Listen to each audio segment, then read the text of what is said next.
السلام عليكم. تورتة الايس كريم تعمليها في 10 دقايق. يلا بينا نشوف عملتها ازاي. اول حاجة هنحط نص لتر لبن على الكيس ده، الكيس اللي هو بتاع الشوكولات اهو. ايس كريم نوت 10 ميلز 5 ميلز، نص كيلو على ونضربها زي كريم شانتيه. انا جبت هنا الشوكولات والفانيليا اهي. هنعمل برضو نص لتر يكون لبن متلج ونضربهم كده. واي سبونج عندك، بسكوت، اي حاجه عندك هتحطيها طبقات بين التورتايه. بسم الله الرحمن الرحيم. نحط نص لتر لبن وفوق الشوكولات كده، ويستحسن ما تحطيش 2 كوبايه ونص، يعني خليهم الا ربع كده، يبقى 2 وربع مثلا، تقللي الكميه. اول ما نضرب هنضرب خلاص اتضرب. بصوا بقى القوام اهو متماسك حلو. يعني نحط المضرب كده ونشيل. بصوا اهو، طبعا لسه يعني هيتدلج. فانا حطيت هنا الصينيه وحطيت كيس ليمون. هحط هنا شويه شوكولاته اللي هي الايس كريم، هنا طبقه. هحط هنا طبقه كده كده، واحاول ان انا اخليها كلها بارتفاع واحد. طبعا الكيس الليمون ده علشان تبقى سهله لما نيجي نقلبها ونطلعها. هنقوم نخبط كده نخليها كلها واحده اهي. بعدين نحط هنا بقى هنا خلاص احنا حطينا طبقه الشوكولاته، هنحط طبقه الكيك. عندكم بسكوت حطوه، عندكم اي حاجه حطوه. انا جيت هنا اهو عملت هقسمها دي كده عشان اكمل التورتايه دي.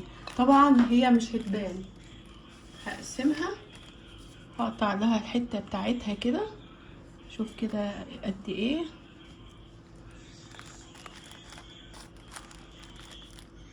اهي.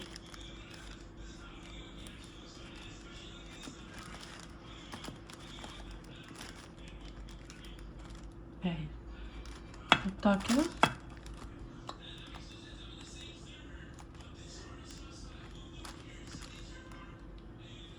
واقوم حاطه الحته الرفيعه دي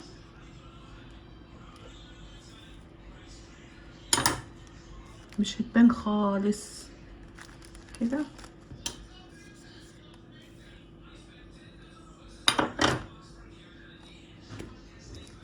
اهي.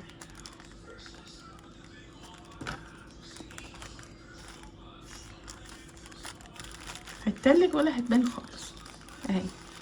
وهنا برضو نحط الحته الصغيره دي اهي. عندك بسكوت حطيه، عندك اي حاجه حطيها وشغلي نفسك، مفيش حاجه هتقف معاكي اهي. دي طلعت كبيره شويه، نصغرها اهي. ونحط عليها طبقه تانية. نحط بقى طبقه برضو شوكولات، ممكن تحطي فانيليا زي ما تحبي. نحط بقى طبقه الشوكولات التانية برضو، هنخليها كلها في سوا واحد.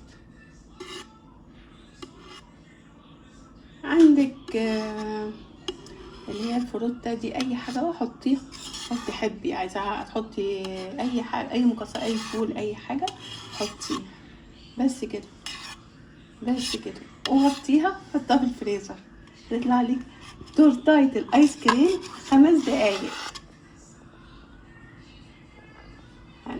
نخبطها كام خبطه كده برضو عشان تتساوى كده. ايوه كده.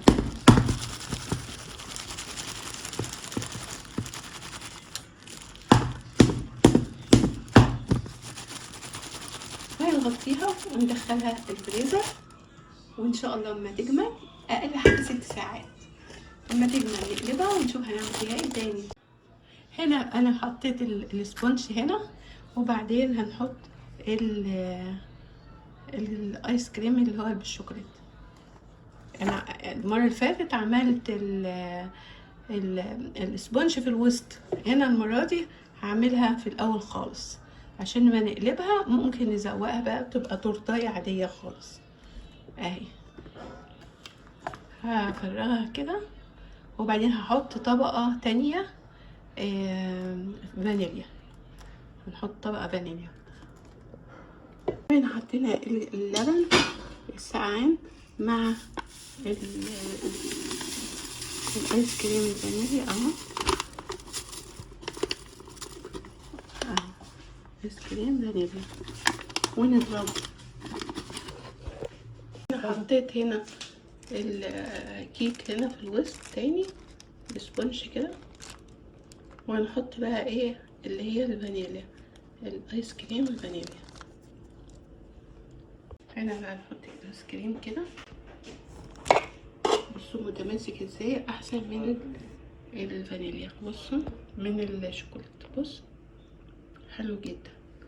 وكده يبقى كده خلاص عملنا الايس كريم، تورته الايس كريم سهله قوي قوي قوي وجميله جدا.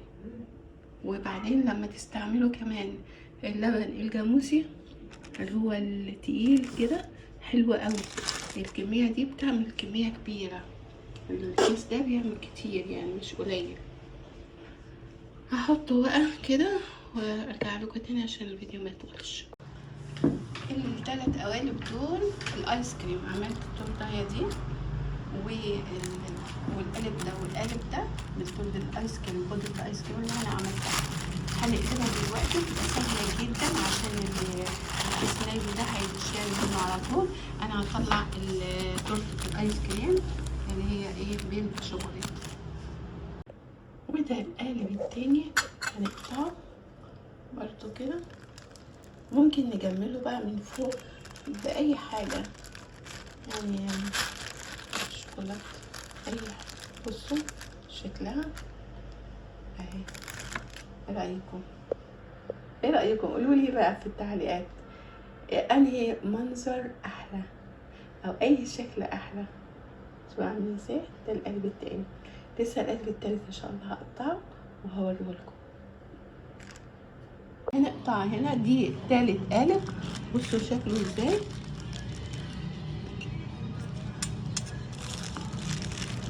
شوفوا المنظر من هنا. ونحطها بقى كده ونحط عليها قطعة من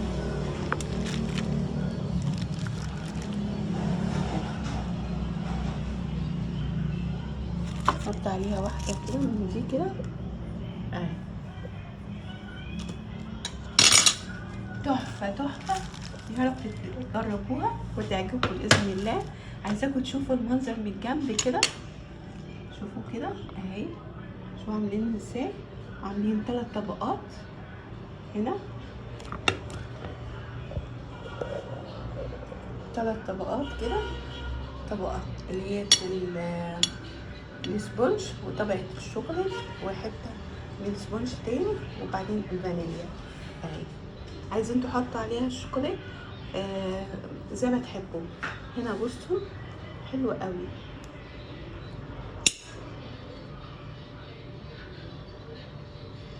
جميلة.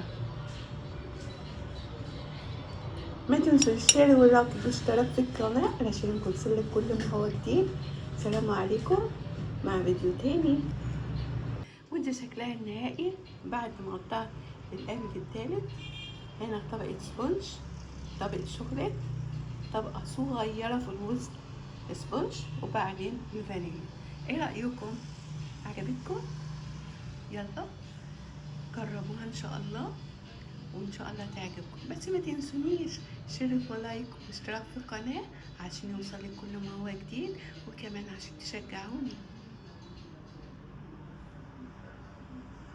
السلام عليكم مع فيديو تاني.